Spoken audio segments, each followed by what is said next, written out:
This is all wrong. I shouldn't be up here. I should be back in school on the other side of the ocean. Yet you all come to us young people for hope. How dare you! Boring. Boring. Boring. Boring. You gotta work. Don't tell us what we're gonna feel. We're trying to solve a problem. Don't tell us what we're gonna feel. I'm not telling you. Because you're in no position to dictate that. That's exactly what you're doing. You're in no position to dictate what we're gonna feel.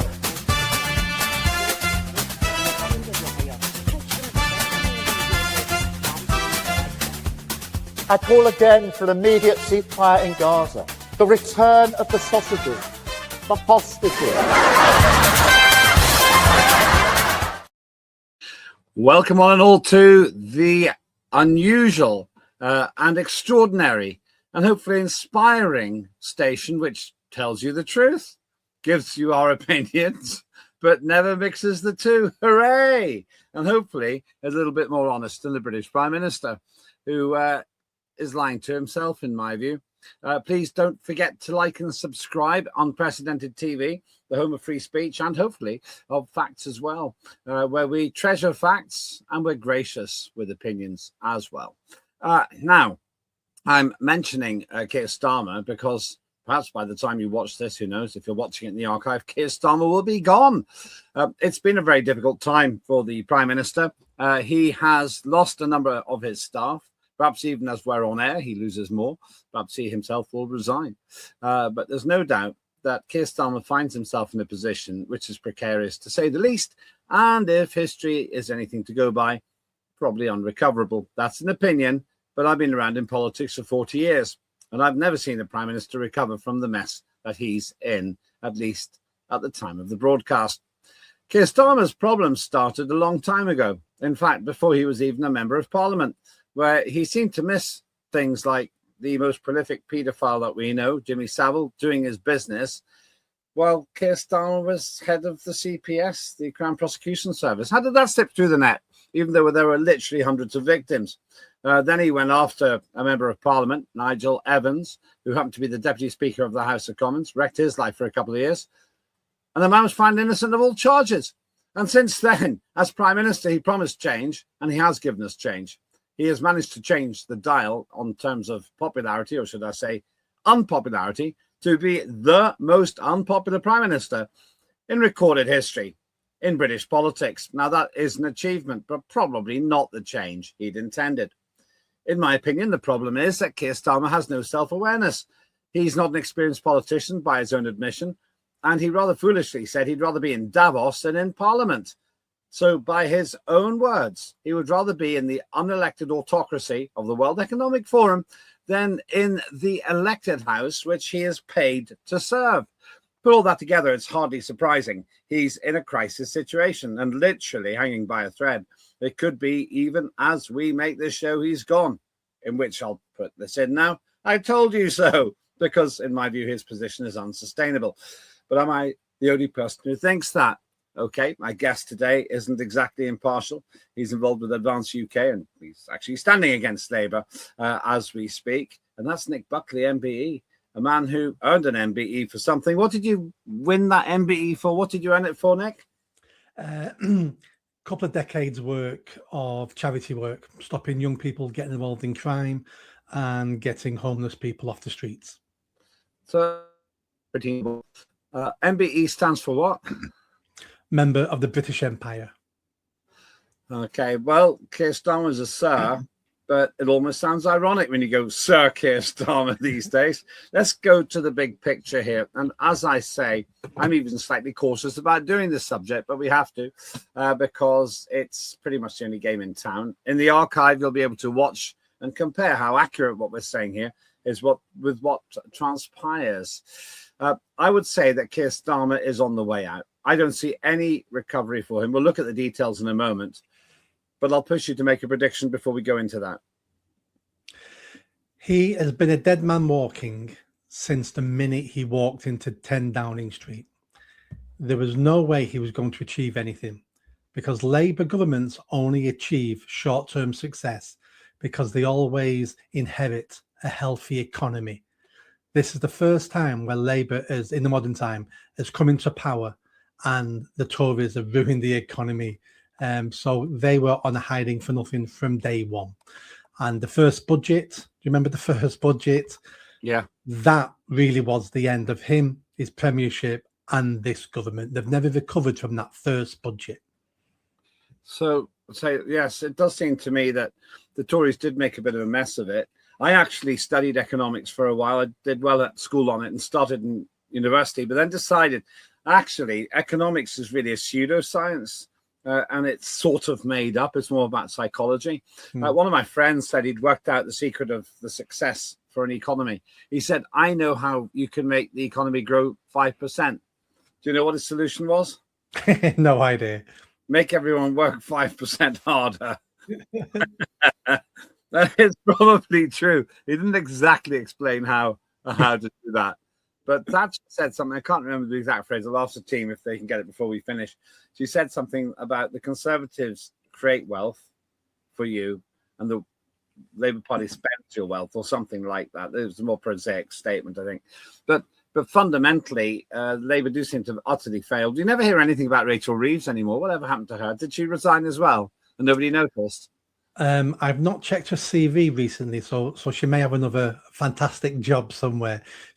Last thing I read, she was the curling champion of the world. I think she's put that on her CV now as well. Maybe she's also the 10th year in a row being the world bog snorkeling champion. Who knows? The thing is, somebody said to me, my friend said, I trust her so little that if Rachel Reeves told me she was lying, I wouldn't believe her. But anyway, that's another story. Back to Keir Starmer. Keir Starmer's had a dreadful recent time. The whole Mandelson thing's been an absolute, complete catastrophe for him. And it's hard to understand how he got there, but it's got so bad now. We covered on another show the internals of that. But there's Morgan McSweeney, the man who arguably propelled him into government and into Downing Street. He's been fired. Or apparently he left, but I don't believe that. I think he was pushed. For the strange reason that Keir Starmer says he was badly advised. And Morgan McSweeney said, I take full responsibility for the Mandelson appointment. Now, Nick, the way I see this, that means that Morgan McSweeney is more powerful than the Prime Minister. The Prime Minister is so feeble-minded that Morgan McSweeney had more to do with the appointment of the British ambassador to Washington than the Prime Minister. What a confession. There's several things in this story now. So the first thing is Keir Starmer has no intentions of going. Doesn't mean he's not going to be gone in the next hour, minute, day, but he has no intentions of stepping down because that's why he's let his chief of staff go. And he's probably said to McSweeney, we're going to sort you out later on down the line, maybe a lordship, maybe something else. The reason why Starmer keeps getting into these problems is because he doesn't know how to make decisions. He's a classic middle manager. He gets told what to do and he tries to implement it to the best of his ability, which isn't that great anyway. Anybody, any politician, anybody with a little bit of sense who gets told, you're going to now appoint an ambassador, or it doesn't have to be in any senior position. You're going to appoint that now. We've got this guy, but we know he's connected to the worst paedophile in American history. We're thinking of letting you nominate him.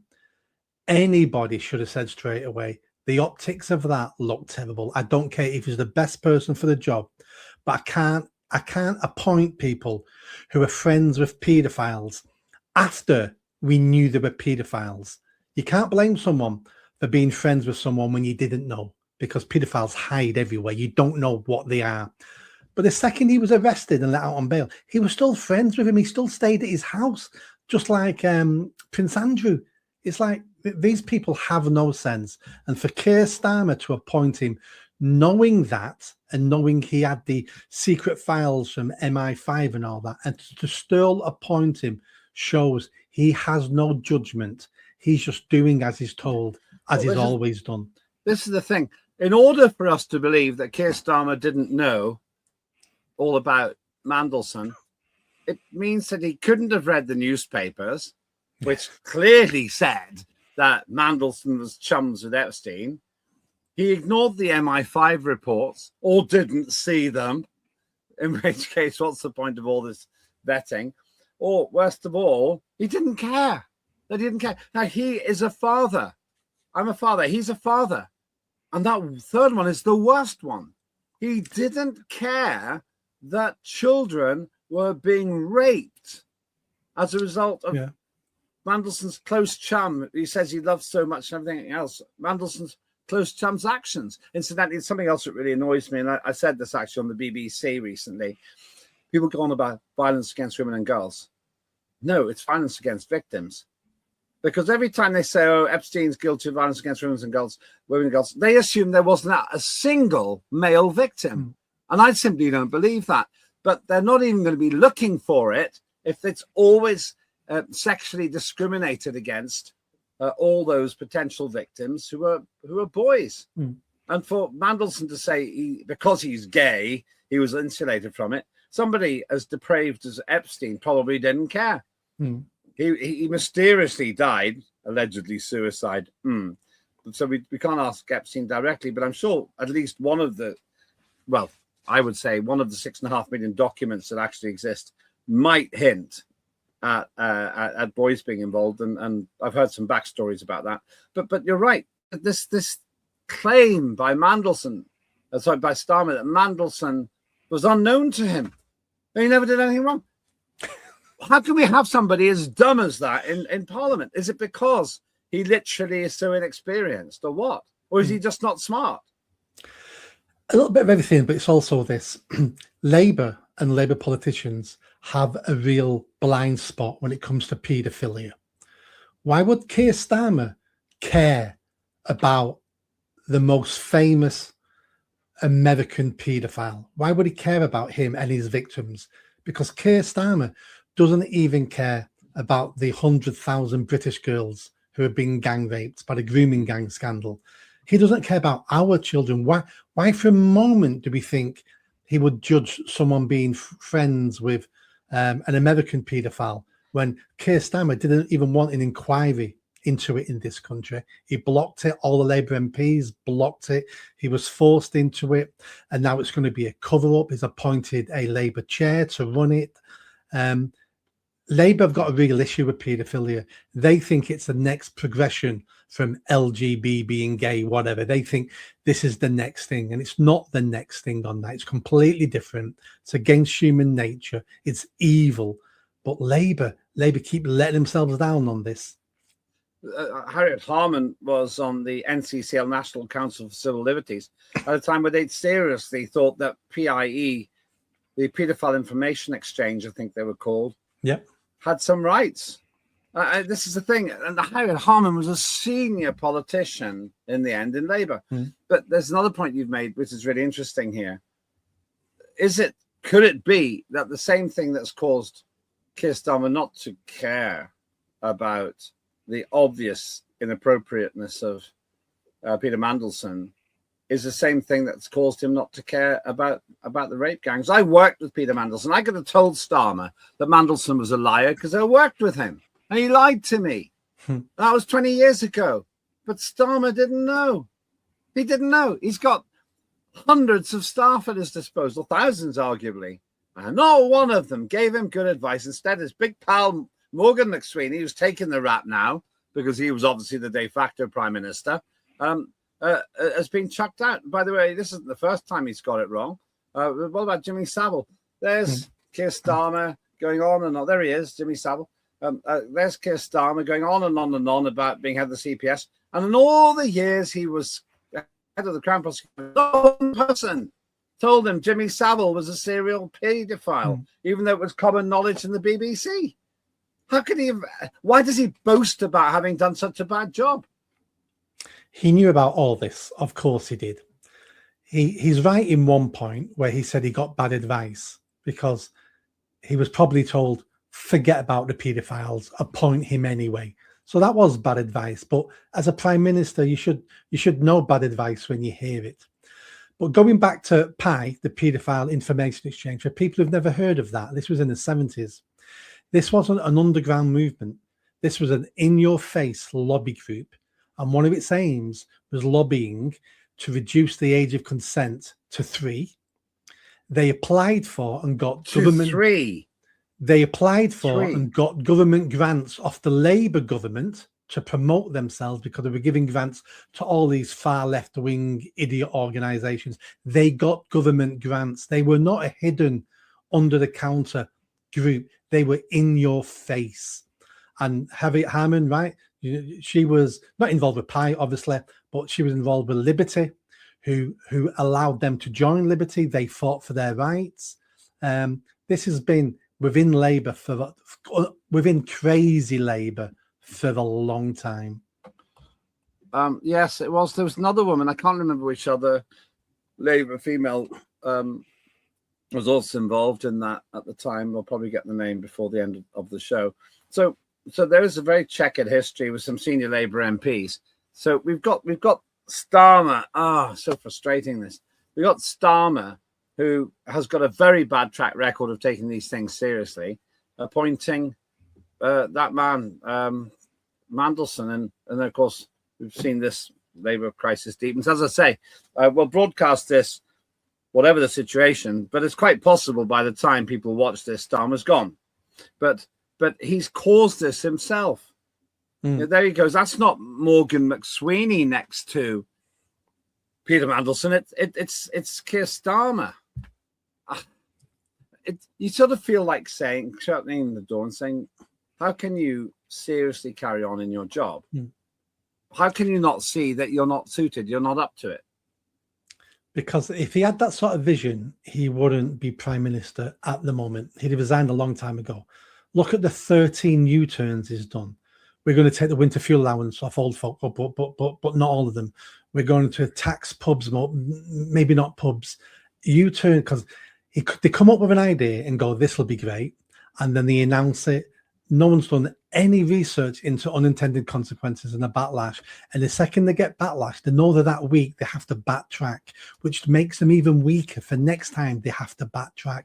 It's one fiasco after another. And this is just the latest fiasco. And if none of them made him question his position and resign, this one won't either. Yeah. The only way he goes is when he's challenged by the front bench. When the front bench start going, we want that job, that's when he'll end up leaving then. It was Harriet Harman and Patricia Hewitt, incidentally, who were the two MPs who were around at the time when the NCCL, predecessor to Liberty, I think probably at that time, they were promoting minor attracted persons by another name. It's just shocking, really. We'll come back to you in just a minute. I have to remind you, we've got other very, very hard-hitting programs, and one of the most important is, of course, the wonderful work done by Claire Dyer. Watch it.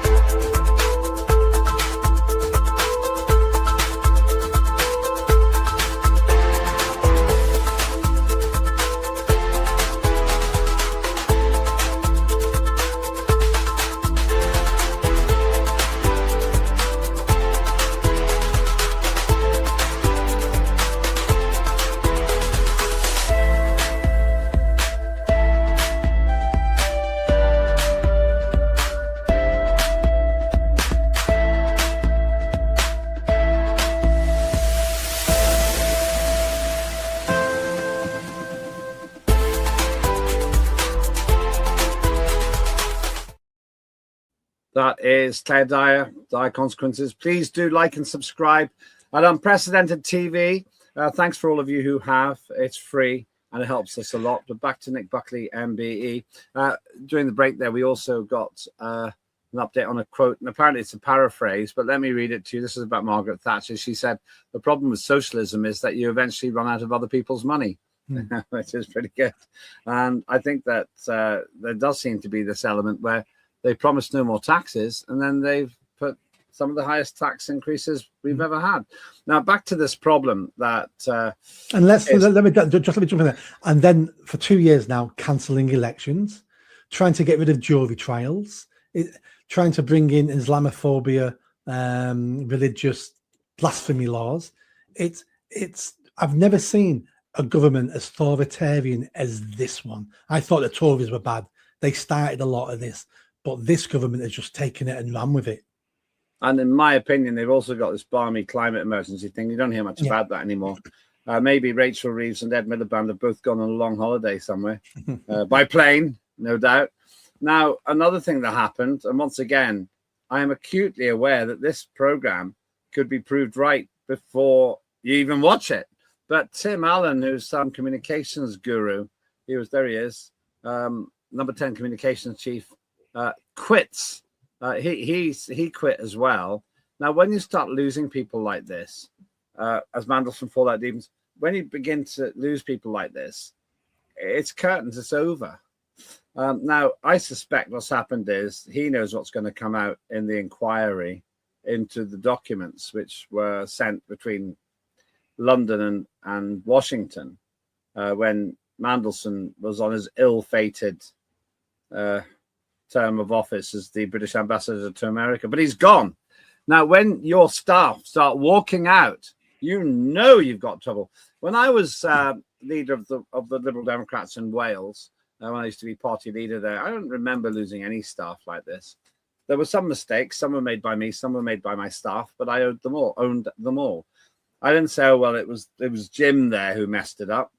I said, yeah, that was a mistake. I should have done better. Internally, I said, Jim's fictional character, but Jim, why did this happen? But you don't go as a leader and basically grass up your own staff. It's terrible for morale, and it makes you look tremendously weak. If I'd done that, I'd have thought, well, what I'm saying is I'm such a bad judge of character that I employ people who I can't trust myself. It's just awful. In the same way that you wouldn't go and undermine your children to other children. You wouldn't do it. Well, you shouldn't do it. So I think that Starmer from every angle now is just completely on the ropes. What do you make of him as a leader? He is on the ropes, but I'm not sure that McSweeney or the chief of communication have actually resigned. Morgan McSweeney. Yeah, sorry, McSweeney. Yeah, sorry. Yeah. I'm not sure if they've resigned. I'm pretty sure they've had a word with the Prime Minister who said, I'm in deep stuck here.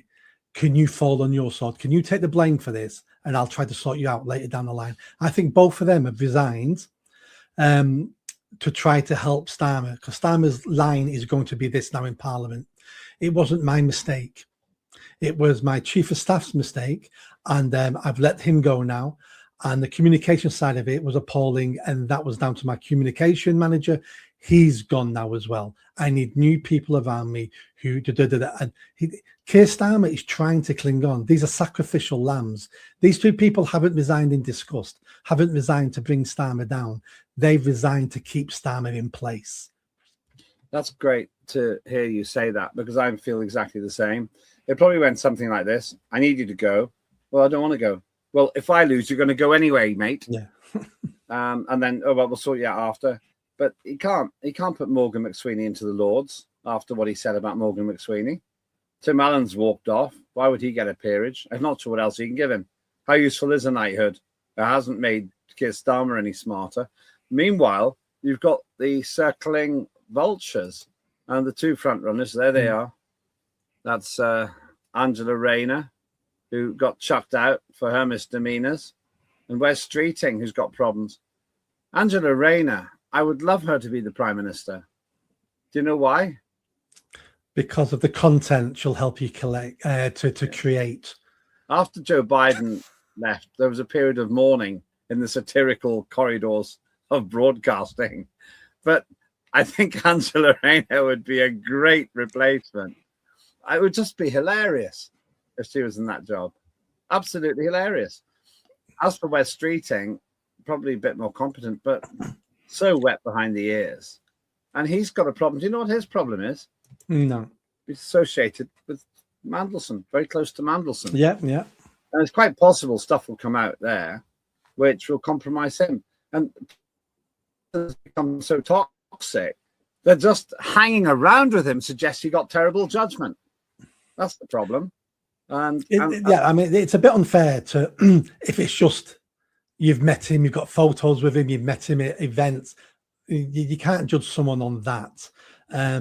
But I remember reading somewhere recently that Streeting had put a quote years ago saying Mandelson was his mentor or something like that. I seem to, and that's not 100%. Yeah, I seem right. to remember reading something like that. Now that's damaging.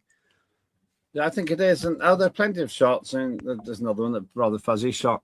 The actual caption to this one was, some photographs aged like milk on a hot radiator. It's not a picture you want to have dredged up all the time. The biggest problem that Wes Streeting has, I think, is the same. If he was mentored by Mandelson, I knew Mandelson 20 years ago when I was in my 30s, actually, and I could tell he was terrible.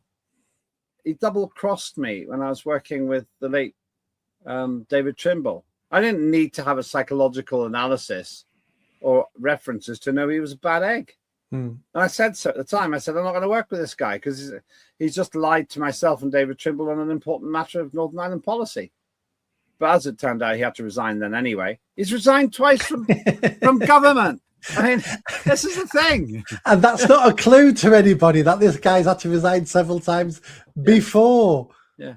I mean, it's judgment. It's just dismal. It really is. So, yeah, I see Wes Streeting and also I see Wes Streeting and also Angela Rayner really massively compromised. I think Rayner's probably more popular. It's said that she'd have got in if she didn't have all that tax trouble by contradicting her own parties, her own policies, in fact. Who would you put as the front runner? David Lammy's the other possibility, but we mock him almost every time we talk about him. Angela Rayner by a country mile.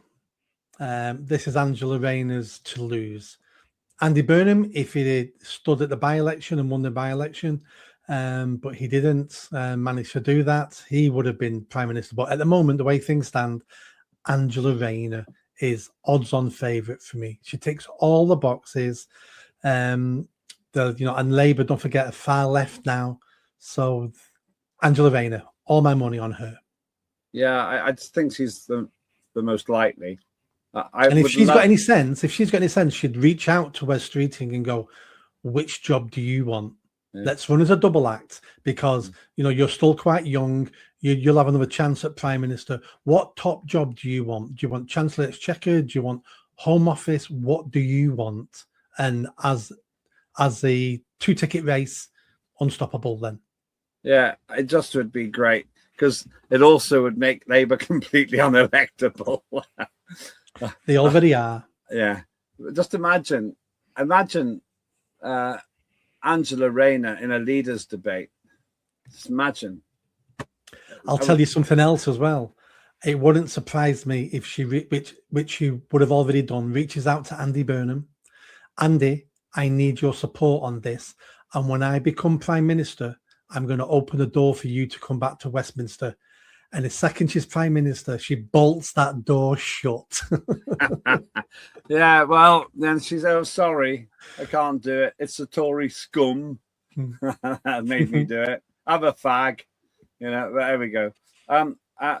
You mentioned the by-election. I'll come to it in a minute. So overall, I don't think Starmer can survive this. I feel he's already lost.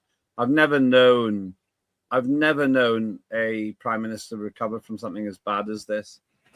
Starmer's drowning, and he just can't bring it together. He messed up on the terrible judgment about Mandelson. He's lost people, who knows how many more. They're just dropping like flies. As I say, by the time people are watching this, he could be gone already. But is there any way back? Let me ask you an open, it's a close question, but an open answer. When do you think Starmer will not be Prime Minister anymore? 2 weeks. Okay. I don't think he'll go this week. I think he's going to fight to the death this week. He'll cling on. Okay, we're filming this in the second week of February, so certainly by the end of February, you'd say.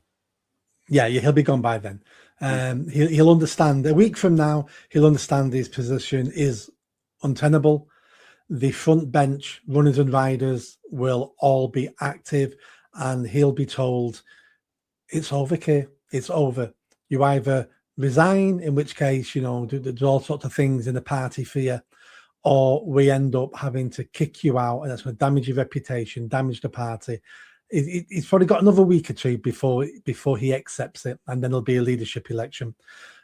Originally, I thought it won't be till after May, but all those running riders now are looking around each other going, someone's going to make a move soon. And if I don't make a move, I may miss the boat. I think he'll be finished before May as well now. I would have said May, absolute backstop, but actually it's only going to take more embarrassing revelations directly about Starmer, and then he'll go because he's thrown his shield away. That was Morgan McSweeney. Tim Allen's jumped out of the bus before it hits the wall. He's got no further protection. He's also got the ignominious court cases, those 3 handsome young Ukrainian men to look forward to at some time in April. Oh, we forgot all about that, haven't we? We forgot all about the rent boys. Well, we don't know they're rent boys, do we?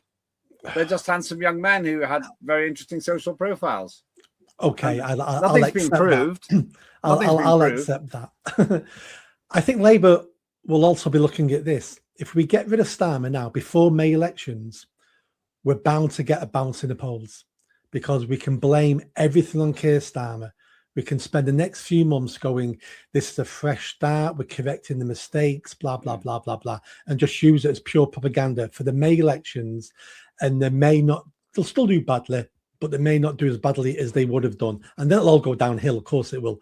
But they could be looking at maybe trying to get a ex-Starmer bounce out of this. Yeah, I have to say that I'm sure there would be a bounce if he left whoever came in, even Rain in the short term. But the other big one, and once again, we'll see what happens, but it's the by-election that you're involved in. We've looked at the odds here. Your odds beginning to shift. It's 80-1 now. It was 100-1. And you're actually 4th place in terms of the odds. That's not bad. Well, you're ahead of the Lib Dems and the Conservatives. When I entered, we weren't even being polled. Then I saw we were 200-1. Then I saw we were 100-1. So that's just cheered me up. We're now, what do you say, 88-1? No, 80-1. 80-1. It's the best odds there. Yeah, I mean, it's hard because we're a new party. But as it's going on, I'm getting more traction, more messages, more people are beginning to hear that I'm standing and what I stand for. My 5-point plan manifesto went down really, really well because no one else has got a manifesto. Yeah. They're all talking about national stuff. You vote for me and we're going to stop the boats. You vote for me and we're going to save the NHS. And I'm like, no one's going to do any of those things. You vote for me and I'm going to have a local inquiry into the grooming gangs. You vote for me and I'm going to personally fund an anti-knife crime project for the streets. Everyone's talking national. There's only me talking local. Nice little advert. Now I'm going to have to ask the Greens and Reform and Labour to come on. They can balance. I do want to do that as well. We might have the Workers' Party of Britain. They're still ahead of the Tories and the Lib Dems and poor old Social Democrats. They're nice people. They are actually. Yeah. Well, that's good. If and when, well, it seems obvious actually now that the Labour Party will lose that election. It's quite remarkable, really. And let me jump in there. I'm not 100% sure of that yet, because what we've got now is we've now got shy Labour voters. So nobody wants to admit that they're going to vote Labour. Some people can't bring themselves to vote Green.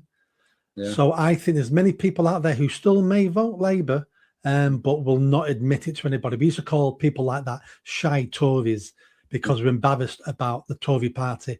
Now I think we've got shy Labour voters. Remarkable. Well, there's nothing shy about you. Thank you very much indeed. That is Nick Buckley MBE, who was a contributor here on Unprecedented TV long before he became a candidate. So we continue speaking to him. We will reach out to the other party candidates and see if we can get them on as well. In the meantime, I'll just make 2 observations before we finish. Number 1, Keir Starmer's dead duck. Now he can't carry on as Prime Minister. Abysmal judgment, consistently so. And the other thing about him is that he doesn't realise it. And that lack of self-awareness has been the problem all along. The big one is Labour seem in an irrecoverable nosedive, a doom loop, I think some people call it. I have to say I tend to agree with Nick Buckley. I think that Angela Rayner's the most likely next leader. Bring it on. I think that will restore all the lost mirth and satire that disappeared down the plug hole when Biden stopped being US president. Anyway, we'll see. Thanks so much. Please do like and subscribe. Unprecedented TV. The more of you do that, the more we can do here. Thanks so much for being involved by watching. And the biggest thing for me to ask you to do is keep thinking for yourself. That's what this station's all about. Unprecedented, ruthless with facts, gracious with views. I'm Lembit Öpik, and that was Unprecedented TV's Lembit Öpik Live. Have a good day.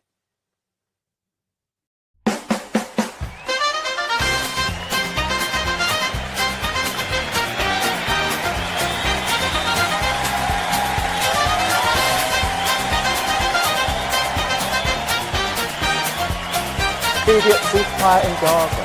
The return of the sausages.